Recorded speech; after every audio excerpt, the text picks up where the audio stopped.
안녕하세요. 당신 브랜드 연구소 조연심입니다. 브랜드 하지만 도대체 어쩌라는 건지 모르시겠죠? 퍼스널 브랜드에 대한 모든 고민, 당신 브랜드 연구소가 함께합니다.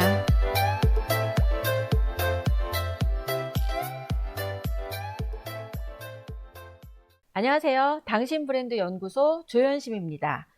오늘은 라이브로 만나는 당신의 비즈니스, 조연심의 비즈 라이브로 여러분과 함께 하겠습니다. 네. 여러분 지금 굉장히 많은 변화가 일어나고 있죠. 미국에선 대선이 진행 중이고, 그 다음에 지금 우크라이나 전쟁도 굉장히 많이 일어나고 있고, 이런 시점에 우리나라 대한민국에서 어떤 역할을 해야 되고, 민간과 이 정부가 어떤 역할을 해서 경제를 활성화시켜야 되는지에 대한 해법을 마련하고자 오늘 라이브 방송을 준비했습니다.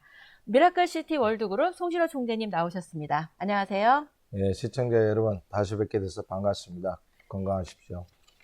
네, 얼마 전에 저희가 그 불교 테마파크를 캄보디아 캄포치에 건립한다라는 내용으로 우리 그 스님분들을 모시고 라이브 방송을 했었던 적이 있었습니다. 그리고 실제 현장에서 행사를 진행하고 오신 그 내용을 좀 한번 먼저 여쭤볼까 합니다. 현장 분위기 어땠는지 좀 전해주시죠.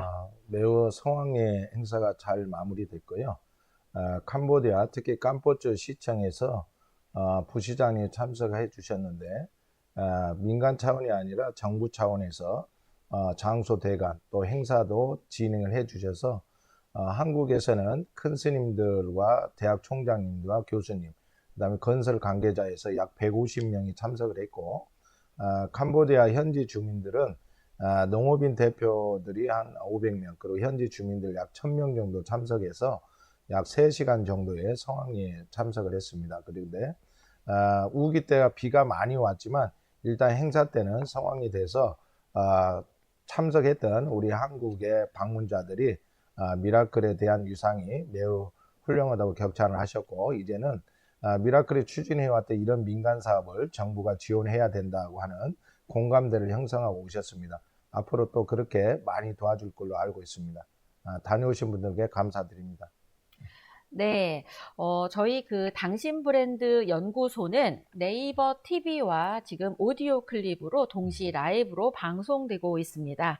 자, 일단 처음으로 한번 질문을 좀 드려볼까 합니다. 지금 딱 저희가 하고 있는 일이 사실은 우리나라에 있는 일이지만 요게 동남아시아를 넘어서 전 세계까지 사실은 다 하나로 다 연결되어 있잖아요. 그래서 지금 세계 경제 이 상황을 먼저 한번 짚어보고, 그리고 현재 이 미라클시티 월드그룹이 추진하고 있는 민간 주도 그리고 정부와 함께 협력해서 만들어가고 있는 경제 사업이 어떤 건지 하나하나 풀어가도록 하겠습니다.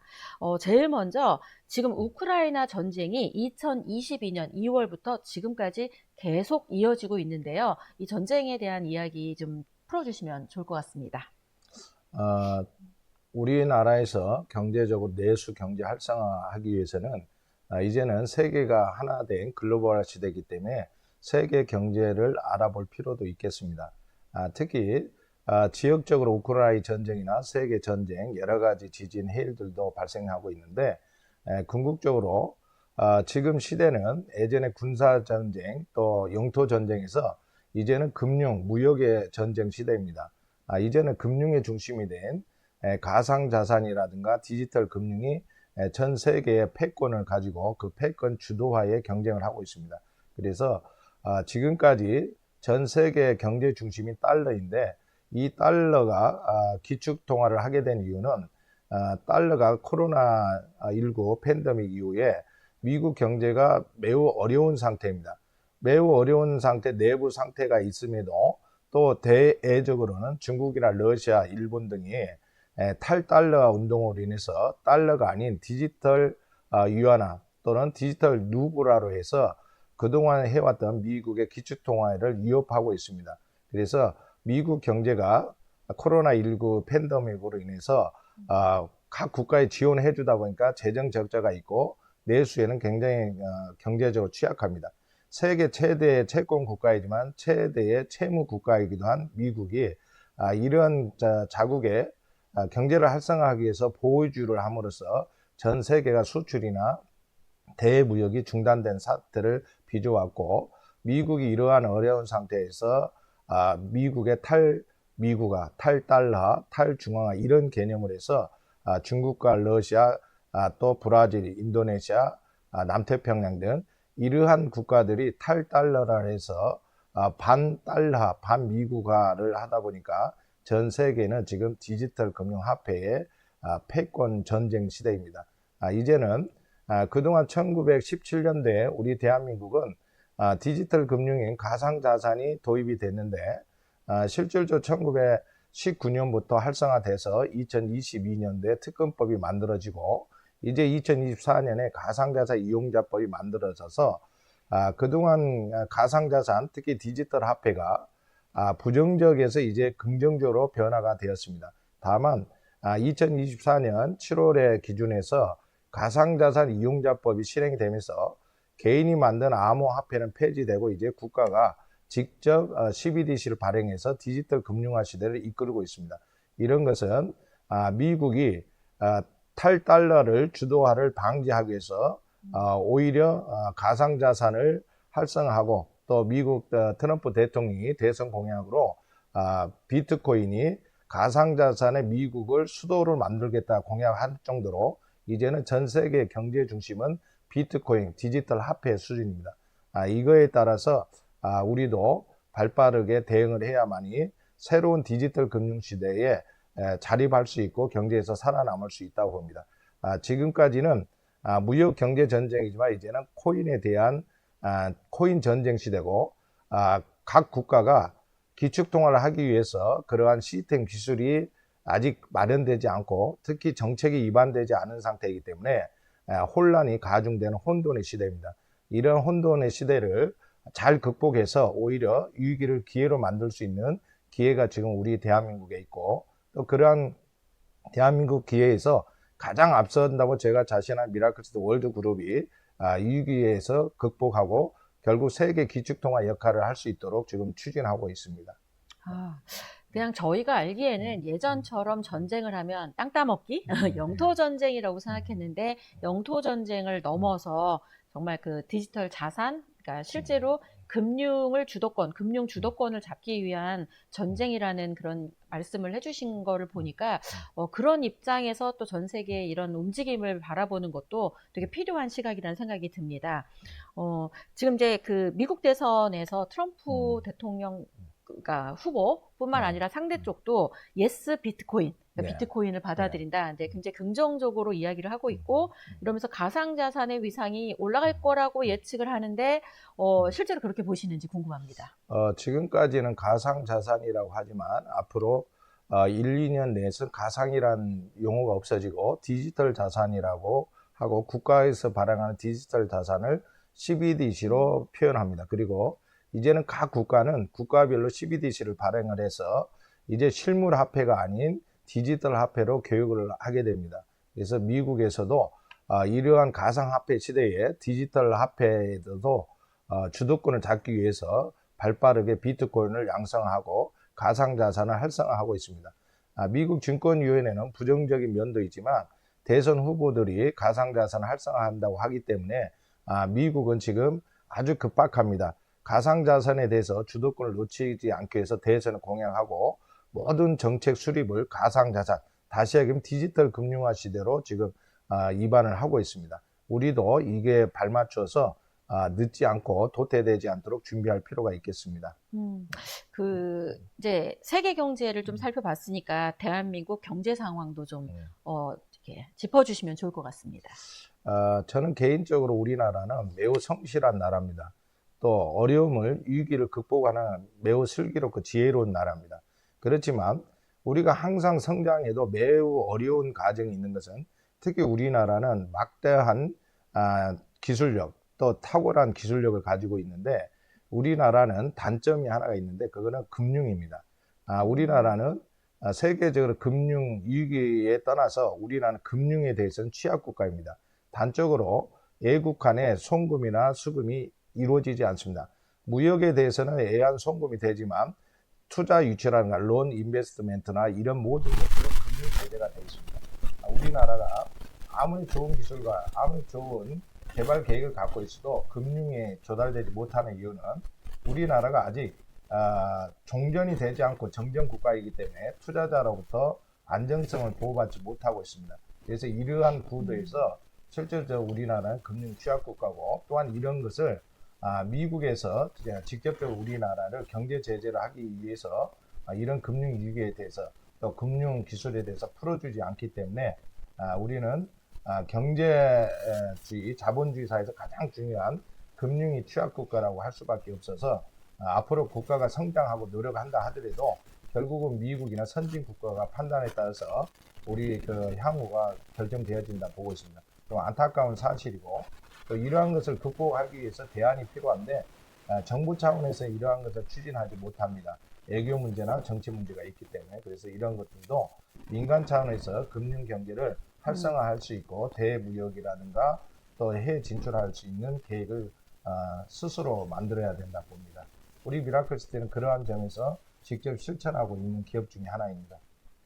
네, 미라클시티 월드그룹이 지금 딱 그 대한민국 내에서 경제 활성화를 이루기 위해 노력한 부분들도 있지만 특히 동남아 국가, 그 중에서도 지금 캄보디아와 연계해서 굉장히 많은 경제 협력의 필요성을 어필하고 다양한 활동들을 진행하고 있는데요. 구체적으로 어떤 일들이 있는지 좀 소개해 주시죠.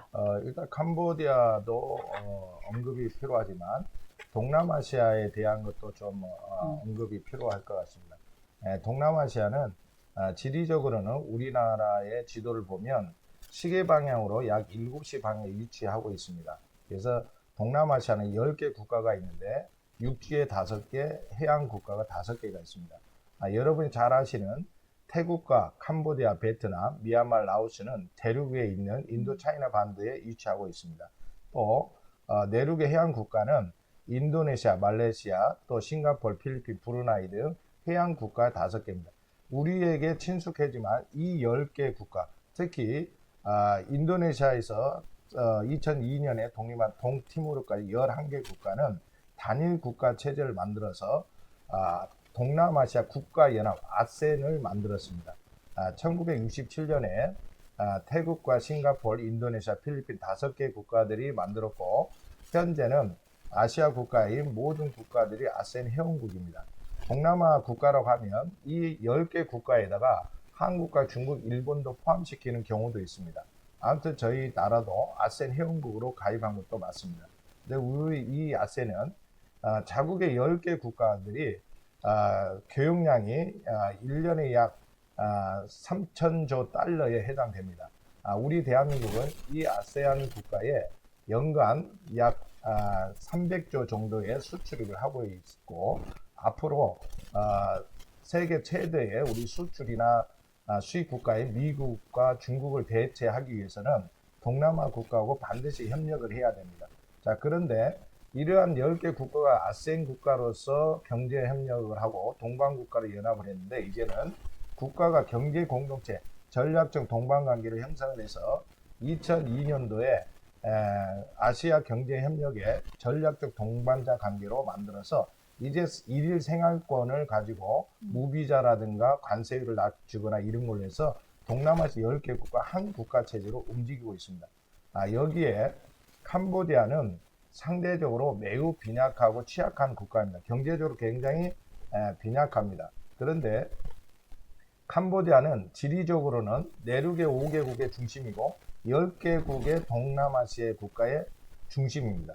이 동남아시아에서 캄보디아 중요성은 이 지역에서 경제가 활성화돼야만이 실제로 아시아 국가 10개가 활성화됩니다. 다시 얘기하면 주변 국가는 활성화됐는데 매우 중요한 위치에 있는 캄보디아가 저개발되다 보니까 이 경제 공동체가 활성화되고 있지 않습니다. 만일 캄보디아가 경제 성장을 해서 모든 주변 국가와 대등한 입장이 되면 동남아시아 국가는 이제 미국이나 유럽에 비해서 굉장히 큰 경제 성장 국가로 성장합니다.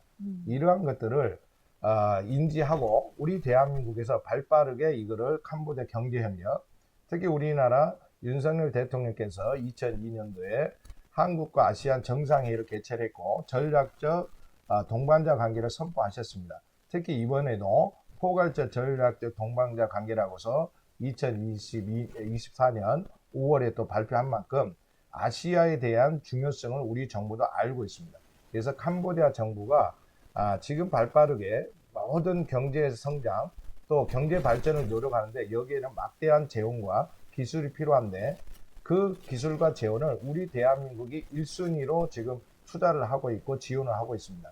그래서 우리가 그동안 미국과 중국의 수출과 수입의 그 출구 전략으로 동남아시아를 활성화하는데 캄보디아는 우리 대한민국이 반드시 지원하고 형제적 국가로 파트너십으로 이루어져야 된다고 보고 있습니다. 캄보디아가 성장하면 동남아가 전 세계 주도를 하게 됩니다. 그 중심에 대한민국이 있어야 되고 그 대한민국 중심에 우리 미라클이 기여할 수 있는 기회가 되었으면 합니다.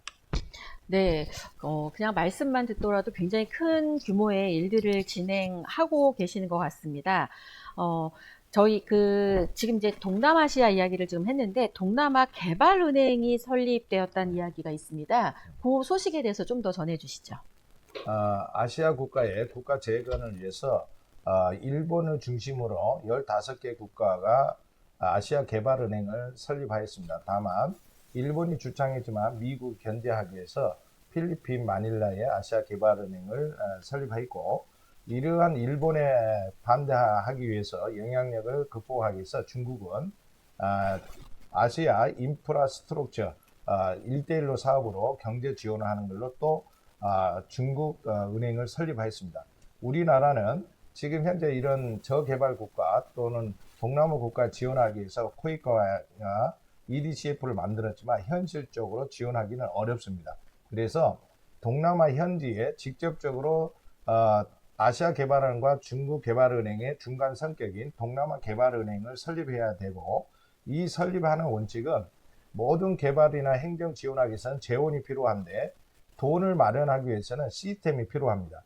그래서 해외에 막대한 자본을 유치하기 위해서는 받을 그릇이 필요한데 이거는 바로 투자청 성격의 동남아 개발은행을 설립해야 되고 우리 미라클시트 월드그룹은 이런 것을 대비해서 캄보디아의 마이크로소프트 은행 대출 그 다음에 송근 한전은행을 이미 사업자 등록 완료했고 이제 정부로부터 인가받아서 시설을 지금 구축하고 있고 곧 테스트를 하게 되어 있습니다. 동남아 개발은행은 동남아 국가뿐만 아니라 우리 한국에서 주도해서 반드시 동남아 개발은행을 하게 되면 동남아에 진출하는데 막대한 영향력을 행사할 수 있고 비록 캄보디아에 있지만 캄보디아에 있는 모든 경제 주권을 우리 대한민국이 행사할 수 있다고 보고 있고 동남아의 수출입이라든가 해외 기업 진출하는 데도 막대한 영향을 줄 수 있습니다. EDCF와 코이카와 함께 동남아 개발은행의 주도적인 국가로 우리 대한민국이 반드시 앞장서야 될 걸로 생각하고 저도 열심히 노력하고 있습니다. 네, 이렇게 지금 현재 그 캄보디아뿐만 아니라 동남아시아의 어떤 역할, 민간으로 또, 그리고 전 세계의 위상이 지금 그냥 우리가 알고 있는 거와 보이지 않는 디지털 세상 속에서의 어떤 패권을 잡기 위한 방식으로 옮겨가고 있다는 이야기를 하고 있는 중에 반가운 손님이 저희 스튜디오에 오셨습니다.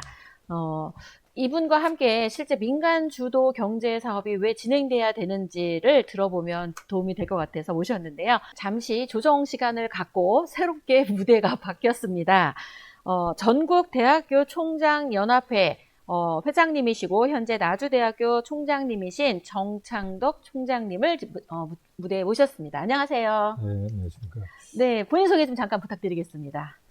예, 본인 소개하기 전에 이제 잠깐 중단된 것 같이 요즘 이제 휴가철이나 아마 방송도 잠깐 중단된 것 같고 그런데 쉼표도 음악이다. 저는 그 말을 참 좋아합니다. 그래서 어쨌든 제 소개를 하기 전에 이 방송도 이렇게 어떻게 보면 이제 옛날에 그런 전통적인 방식의 이렇게 라이브 방송 이렇게 하게 된 게 얼마나 혁명적인 변화입니까? 주담 몇 단 자랑하는 그런 이제 방송이 아니라 계산기 같은 이런 방송 시대가 열렸고 또 경제도 이제 국가 주도의 그런 경제에서 이 민간 주도로 한다는 것. 그런 점에서 제가 이제 참여를 하게 됐고 저를 소개하자면 저는 현재 나주대학교 총장으로 있고요. 물론 이제 전에 고려대 교수로 오랫동안 재직을 했고, 또 안양대 총장, 그 다음에 그 송호대 총장, 강릉 영동대 총장을 거쳐서 지금 현재 나주대 총장으로 있습니다. 총장으로서 많이 배우고 있고, 또 경제에 깊은 관심을 가지고 있습니다. 네, 우리 총장님이 학교를 벗어나서, 캠퍼스를 벗어나서 얼마 전에 캄보디아를 다녀왔다라고 들었습니다. 그래서 캄보디아 방문 소감이 어떠신지 좀 여쭙고 싶습니다. 한마디로 말씀드려서 이거는 정말 민간 경제의 혁신적 모범 모델이다. 저는 이렇게 보고 있습니다. 그 이유는 지금 우리나라 경제를 한번 잘 볼 필요가 있습니다. 지금 가계부채가 쉽게 말하면 그 대한민국 가계부채가 800조 가까이 됩니다. 그러면 1인당으로 생각해봐요. 그럼 4천만 원 가까이 된다는 건데 그 이상입니다. 그런데 4인 가족으로 그 계산을 해보면 1인당 가계부채가 거의 1억 5천 가까이 됩니다. 근데 이게 빚이 없는 사람들 딱 빼고 나고 뭐 이렇게 하면 거의 2억 가까이. 제가 지금 말씀드리고 싶은 건 이 정도 수준이면 한 달에 80만 원 정도 이자를 지급해야 되는. 결론적으로 얘기하면 소득의 젊은 분들이 30%를 대출 부채 갚는 데 써야 되는 그런 한국의 현실입니다. 자, 이거를 한국 경제로 다 해결할 수 있을까요? 저는 정말 이 국가 주도의 경제로는 거의 불가능하다고 봅니다. 물론 우리나라가 지금 반도체라든지 자동차 쪽에 조금 경제의 호조가 조금 있고 그렇지만 내수부진 이런 거는 지금 굉장합니다. 자, 그렇다고 본다면 이번에 제가 캄보디아에 가서 놀란 거는 민간이 정말 정부를 뛰어넘어서 이렇게 많은 사업을 펼치고 있고 철도 사업을 비롯해서 무슨 리조트가 됐든 개발 산업 단지가 됐든 이 엄청난 일을 하고 있는데 이게 정부가 조금만 진짜 관심을 갖고 도와준다면 이거야말로 민간 주도의 혁신형 주도 어떻게 보면은 성공 모델이 될 수 있다. 저는 이런 확신감을 가지게 됐습니다. 네, 사실 뭐 민간 주도, 민간 경제라고 하니까 굉장히 자잘한 작은 규모일 거라고 생각을 하실 것 같은데, 지금 동남아 그 중에서도 캄보디아와 경제 협력을 구체화하기 위해서 캄보디아 고속철도 사업을 진행하고 캄보디아 국제금융, 무역타운과 같은 굉장한 큰 규모의 비즈니스를 조성하고 계시고 있는데요. 우리 송진호 총재님에게 좀 더 구체적인 이야기 들어보도록 하겠습니다. 저희 미라클시티 월드그룹이 캄보디아의 캄포추를 비롯해서 세그 지역에 연 면적 약 6천만 평 정도 이상의 대규모 프로젝트를 진행하고 있습니다. 이거는 순수한 민간 자원 사업이고 캄보디아 정부가 필요하는 정부 사업이 있는데 그거는 몇 가지 그 메콩강 주변 환경 개선 사업, 그다음에 전기 에너지 발전 사업이 있습니다. 그런데 캄보디아가 경제 성장하기 위해서 가장 중요한 것은 인체로 따지면 동맥에 해당되는 철도 사업인데 그 철도 사업은 캄보디아 내에만 해당되는 게 아니라 주변 국가인 태국과 베트남을 잇는 고속 철도 사업입니다. 이 철도 사업은 캄보디아 정부 수건 사업입니다. 그래서 저희는 민간 사업을 하면서 정부로부터 신뢰를 갖기 위해서 정부 사업을 지원하고 또 국민들에게 호응을 받기 위해서 불교 국가인 만큼 불교 테마파크를 개발을 하고 있습니다. 그래서 미라클시티 월드그룹은 개인적으로 3차 사업, 정부 사업은 고속철도 사업, 그 다음에 국민의 정신과 정신에 국민들의 호응을 받기 위해서 불교 테마파크를 조성을 하고 있습니다. 이런 과정에서 제일 중요한 것은 바로 고속철도 사업, 정부 사업인데 그동안 캄보디아는 재정 마련이 어려움이 있어서 이거를 추진하지 못했고 지금 지연되고 있습니다. 특히 이 사업에 대해서는 우리나라 정부 코이카에서 2번의 참여 기회가 있었고 중국과 일본의 경쟁 상태에서 우리나라에서 이거를 선점돼서 추진한 바가 있는데 2003년도에는 코이카에서 추진했고 또 2022년도에서는 우리나라의 기술단들이 가서 개발을 하고 왔습니다. 근데 추진되지 못했던 것이 안타깝지만 이번에 그런 추진하지 못한 원인을 해소할 수 있는 방안을 제출해서 우리 미라클시대 월드그룹이 충분하게 소화할 수 있습니다. 그래서 가장 좋은 방법은 철도 사업을 위해서 투자청, 아까 말씀드린 동남아 개발은행 성격의 투자청을, 철도 투자청을 개발해서 기술 개발은 이미 검증이 되어 있기 때문에 한국 기술과 한국의 노하우로 추진하되, 재정에 대해서는 여러 가지 국제 금융을 유치할 수 있는 투자청 설립으로 해서 추진할 계획입니다. 근데 이거를 반드시 우리 정부가 해야 될 이유가 있습니다. 지금 캄보디아에서는 내국에서 약 540km 정도의 프놈펜 수도를 중심에서 북으로는 시엠 앙코르와트, 그 다음에 남으로는 시아누코빌이라고 하는 중국 개발 단지를 연결한 540km의 약 6조 원 사업인데, 지금 현재 인구의 약 1,700만 명 정도 되는 캄보디아가 이걸 수용하고 활성화하기는 어렵습니다. 그런데 생각을 달리해서 북쪽으로 태국으로 약 150km, 남쪽으로 베트남으로 150km 연결하면 철도가 540km에서 약 800km 정도가 가능합니다. 그럼 800km 하게 되면 재원은 약 8조 원이 되지만 효과적인 건 뭐가 있냐면, 태국의 인구와 베트남 인구를 합쳐서 캄보디아 2억 명 정도가 활성화됩니다. 결과적으로 2억 명의 경제 수도를 프놈펜이 활성화될 수 있고, 이 중심에는 우리 대한민국 기술과 우리 대한민국 자본으로 우리 것이 될 수가 있습니다. 그래서 이 경제를 캄보디아 고속철도 함으로써 우리나라의 대형 건설사들이 구조조정에서 벗어날 수 있고, 또 제조업체들이 기업 회생에서 벗어날 수 있고, 개인한테는 고용 창출의 기회가 있을 수 있습니다. 좀 더 비약해서 말하면 동남아시아 국가 10개 국가에 지리적 위치에 지금 캄보디아가 있습니다. 이 캄보디아가 경제적 가장 취약하다 보니까 공동화해서 속이 비어 있습니다. 근데 캄보디아가 연결을 하게 되면 태국을 연결해서 말레이시아, 싱가포르까지 내부 연결이 돼서 결국 이 고속철도는 태국과 베트남, 캄보디아만 아니라 싱가포르와 말레이시아까지 연결하는 대륙형 철도가 됩니다. 이 철도 사업은 동남아를 활성화하기 위해서 반드시 필요한 사업인데, 이 사업을 우리 대한민국이 하게 된다면 결국 동남아시아 10개 국가의 경제 중심, 물류의 중심이 대한민국이 선점하는 겁니다.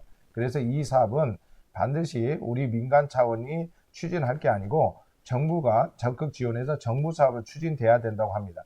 저희 미라클시대 월드그룹은 이 사업을 하기 위해서 이미 기술단과 사업계획서를, 또 해결법인을 통해서 타당성 보고서를 이미 다 마련을 해놓은 상태입니다. 조만간 국가를 상대로 업무 보고해서 민간 경제 협력이 아니라 국가 경제 협력으로 추진할 것을 저희가 정책 제안하려고 하고 있습니다. 네, 지금 이제 추진하려고 하는 게 국가 사업을 민간이 지원을 하는, 저희가 평상시 알고 있는 거랑은 반대의 개념이 지금 도입이 되는 것 같은데, 우리 정창덕 총장님께서 이렇게 민간 경제, 이게 정부가 주도가 되어 있지만 민간과 경제 협력이 성공적으로 되기 위해서 뭐 어떤 게 필요한지 이런 얘기를 좀 해주시면 좋을 것 우선 같습니다. 세 가지인데요. 음. 첫 번째는 뭐냐면 이제 정부의 국무총리님이라든지 아니면 이제 장관 아니면 직속으로 이런 해외 민간 주도 위원회를 반드시 만들어야 됩니다. 저희가 보기에. 또 하나는 다른 방법으로는 요즘에 이제 동포청 뭐 이런 거 있지 않습니까? 그쵸. 예. 네, 거기에 이제 또 이런 위원회를 만드는 방법도 있고요. 두 번째 제일 중요한 거는 이제 거버넌스 협의체를 만들어야 됩니다. 그래서 정부와 지금 이렇게 캄보디아를 추진하고 있는 이런 미라클 같은 그룹 뭐 이런 거하고 해서 관련 기관들의 협의체를 만들어야 합니다. 두 번째는. 그리고 마지막 세 번째는 제일 중요한 게 정부 실사단이 한번 현장을 가서 봐야 됩니다. 저도 말로만 들었지 가서 보니까 다르더라는 겁니다. 얼마나 많이 고생을 하고 일을 하고 있다는 걸 제가 피부로 느끼지 않습니까? 그러니까 정부 분들이, 저도 지금 계속적으로 얘기를 하고 있습니다만은 실사단을 빨리 구성을 해서 한번 현장을 방문해서 한번 확인해 보는 거. 이런 3단계로 진행을 하면 좋을 것 같습니다. 네. 그냥 서로 협력하자 이런 게 아니라 어떤 필요한 게 만들어져야 된다라는 생각이 드네요. 민간 주도 위원회가 그렇습니다. TF팀처럼 구성이 예, 돼야 구성이 된다. 돼야 됩니다. 혹시 이런 민간 주도 위원회에는 어떤 분들이 참여해서 만들어져야 될까요? 그러니까 이제 기업 또 학계, 그 다음에 이제 그 정부분 관계자들, 그 다음에 이제 거기 현지에 회에 있는 분들 이렇게 해서 그 다양한 거기 관련된 이해 관계자들로 이루어져야 된다고 저는 보고 있습니다. 네. 그리고 두 번째는 거버넌스, 어떤 예, 그 협의체가 협의체가 만들어져야 필요한다, 돼요. 예. 된다. 그래서 뭔가를 결정할 때 예. 협의체가 함께 결정하고 예. 토론하고 뭐 이렇게 해서 거기서 답을 제안도 찾으면 하고. 제안하고 예. 방법을 찾아야 되고 그냥 탁상공론 말고 예. 직접 가서 가서 반영해야 네, 해야 된다 해서 우리 총장님이 말씀하신 것 중에 제일 인상적인 건 우리나라 안에서의 어떤 경제 활성화만으로 우리나라의 부채 이런 실질적인 걸 해결할 수 없다. 그렇기 때문에 이렇게 전 세계 이렇게 동남아시아로 확장해야 된다라고 말씀하신 거랑 일맥상통하는 것 같습니다. 그렇습니다. 이거야말로 K 비즈니스 아닙니까? 사실은. 예. 그렇죠. 저희가 K 뮤직, 예, K 예, 아트 이렇게 그렇죠. 하는데 예, 예. 비즈니스도 K 비즈니스를 이런 식으로 펼쳐가야 예. 된다는 생각이 드네요. 지금 캄보디아를 실제 다녀오셨는데 캄보디아가 평화 협정이 되어 있는 국가라고 하는데 이게 어떤 의미인지 좀 소개해 주시죠. 예, 캄보디아는 한마디로 이제 평화협정, 그래서 평화를 굉장히 추구를 하는데요. 그래서 원래 이제 우정의달이 옛날에 얘기 많이 들어갔었거든요. 네. 그래서 이제 지금 우리 여러 기관들이 추진하고 있는 또 미라클에서 추진하고 있는 이제 평화의 달이 그런 건데, 이 평화협정이라는 게 캄보디아는 주변국들하고 지금 굉장히 이해관계가 얽혀 있습니다.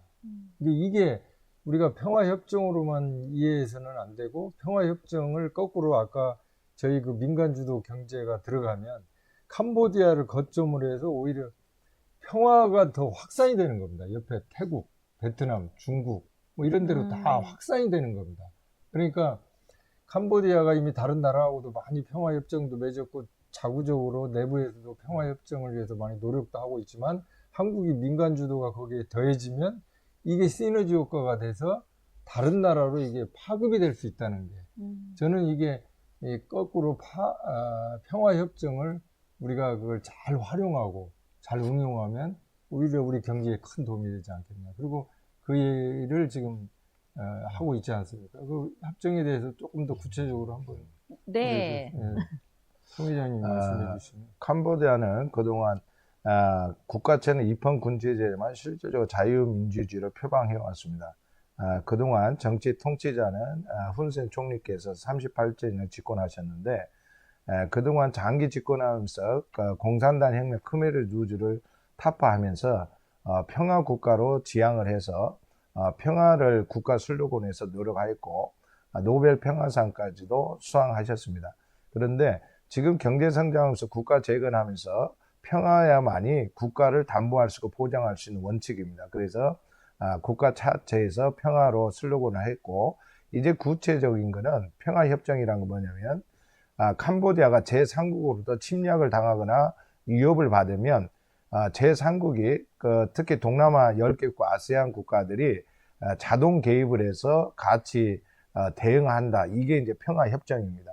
그래서 단순히 어떤 평화협력 구도가 아니라 유사시 발생했을 때는 캄보디아에 침략한 국가는 모든 전 세계 국가로부터 적에 해당된다. 이게 평화협정을 체결했습니다. 그래서 오히려 평화협정이라는 것은 경제 성장하기 위해서 예자라든가 해외에서 진출하기 위한 방법론으로 모색되는데 이런 걸 가지고 우리 한국에서도 진출하는 데는 캄보디아가 안정성 있는 나라 또 평화의 나라는 걸 했기 때문에 마음 놓고 가서 기업 활동할 수 있는 전제가 된다고 보고 있습니다. 특히나 캄보디아에서 세제 혜택이나 여러 가지 해외 기업이 진출하는 데서 제도 완화를 하고 있는데 가장 중요한 것은 평화입니다.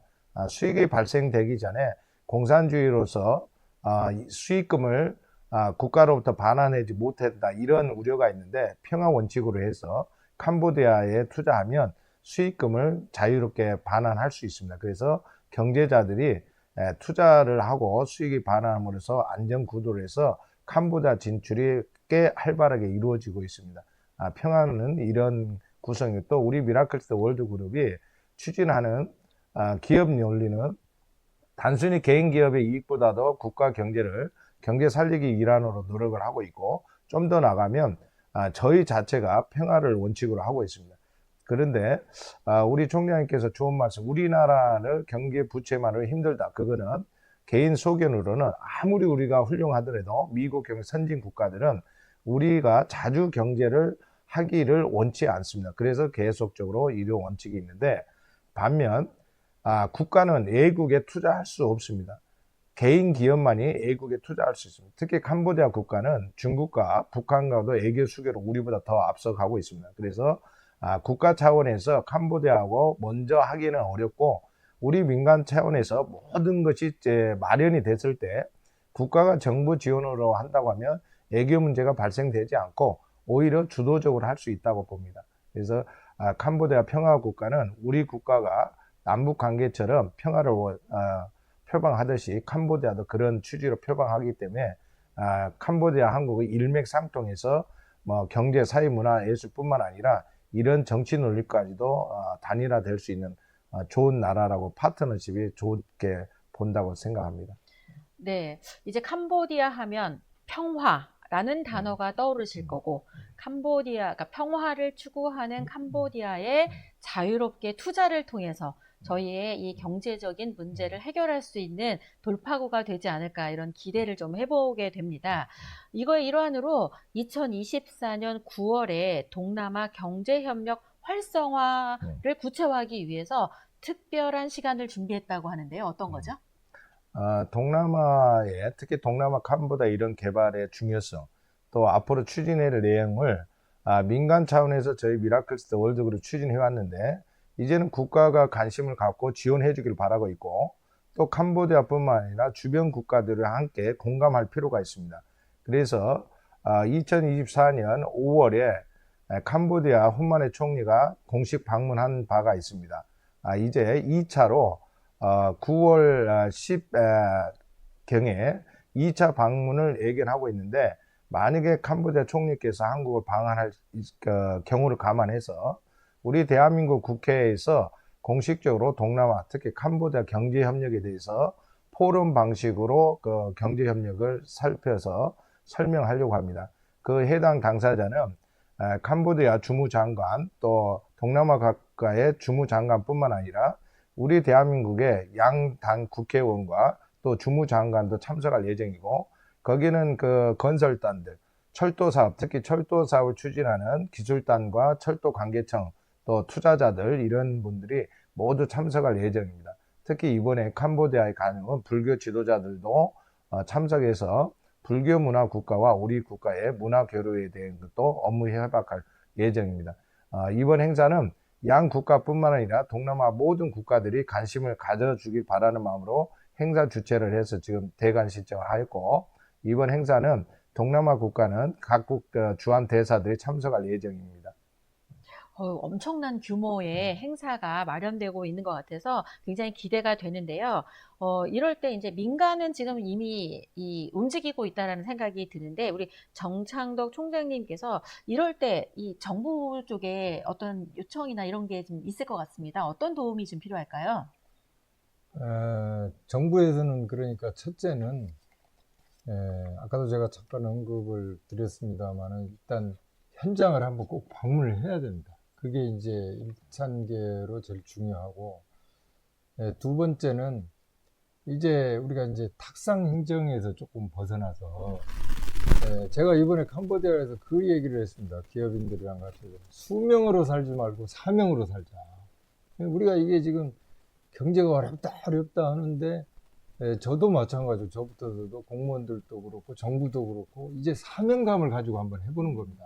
그래서 이게 국내에서 이렇게 저도 대학에 있어 보지만 취업이 어렵다고 그러고 학생들이 다 어렵다고 하는데 아예 이번 기회에 민간 주도 경제를 한번 활성화해서 가서 아예 거기서 취업도 그렇고 일자리도 그렇고 우리나라의 경제도 그렇고 이거를 함께 모두 다 해결할 수 있는 방안을 한번 찾아보자.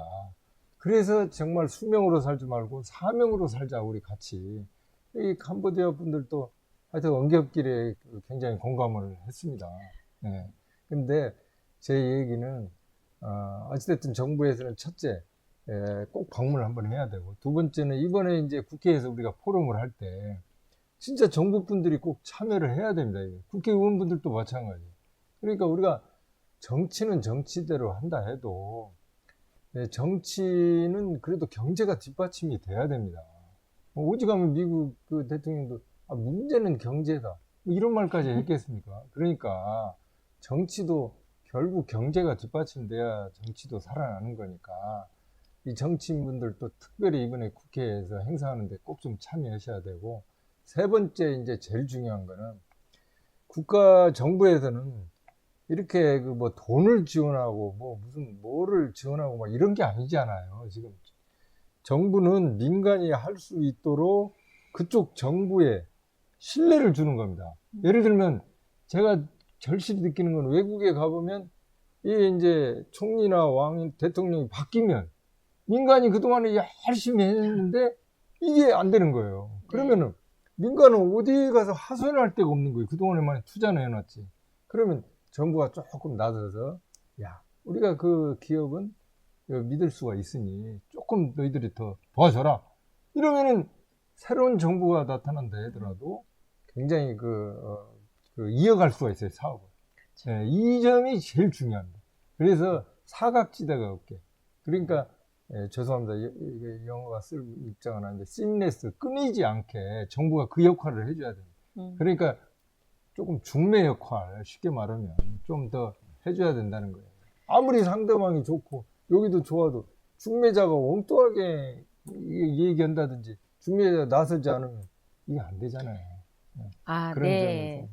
지금 딱 말씀을 하다 보니까 진짜 중요한 포인트, 이 다른 나라와 이렇게 경제 협력을 할 경우에는 국가의 정부가 오히려 중재자 역할을 제대로 해줘야 그렇습니다. 된다. 예, 그래야 그거는. 이 민간 사업이 지속적으로 일어날 수 있다라는 아주 좋은 이야기를 해주셨고요.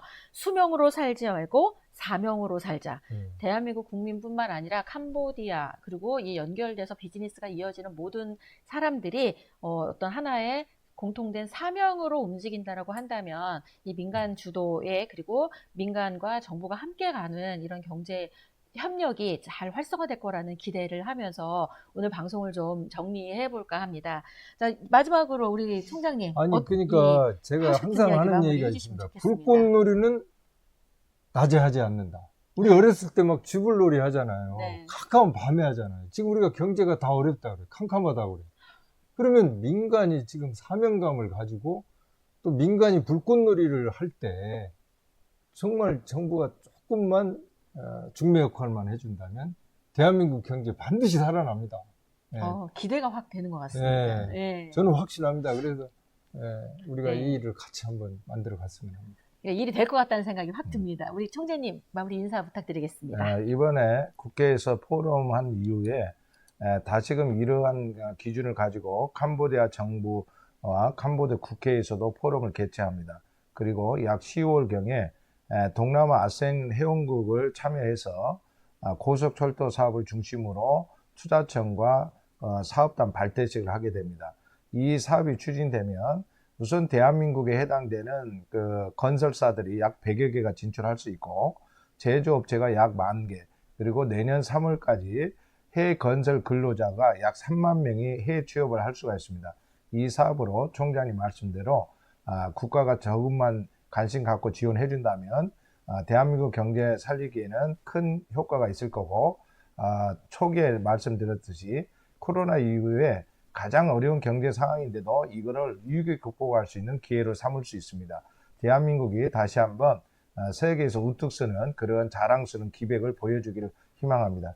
오늘 시청자 여러분께 감사드리고, 또 함께 응원하실 수 있는 캄보디아 정부 관계자, 또 우리 한국에 있는 미라클시도 월드그룹과 함께 하시는 건설사들, 또 종교 지도자님과 교육자 지도자님께 다시 한번 감사드립니다. 감사합니다. 네.